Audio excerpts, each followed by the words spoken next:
Magandang umaga po at welcome po sa ating programa, My Morning Manna with Pastor OG. Sa umaga pong ito ay mag-aaral po tayo sa salita ng ating Panginoon. In 1 Corinthians chapter 9 verse 25, ito po ang pagkasabi sa ating sa Biblia.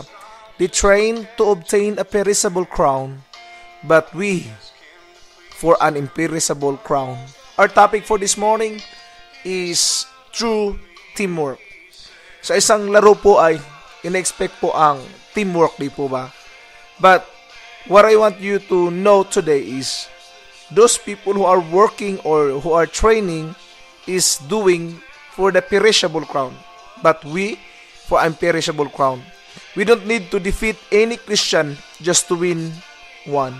Minsan nag-iisip tayo, kailangan talunin siya para manalo ako. No, we don't need to defeat anyone o any Christian just to win one. Kung gusto nating makapanalo ng kaluluwa, we don't need to defeat anyone. Kung meron mang talunan dyan, it's the devil, hindi ang sino man.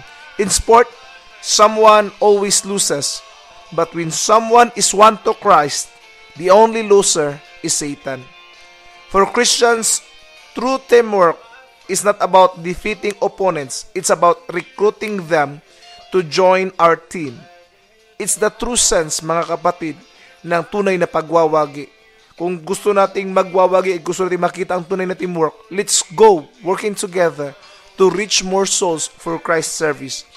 Tact is the knack of winning a point without making an enemy. Pwede tayong mananalo, pwede tayong magwawagi, pwede tayong magkaroon ng teamwork, kahit po wala tayong tatalunin. Remember always that we have to defeat the enemy. No one else, no? Hindi ibang Kristiyano, but it's the enemy. We will win this world in Christ Jesus if we will remain teamwork. We will have teamwork in our team. At nais ko pong ipaalam sa inyo, huwag po tayo mahimagod sa paggawa ng mabuti because we will reap if we faint not. God bless po at magandang umaga.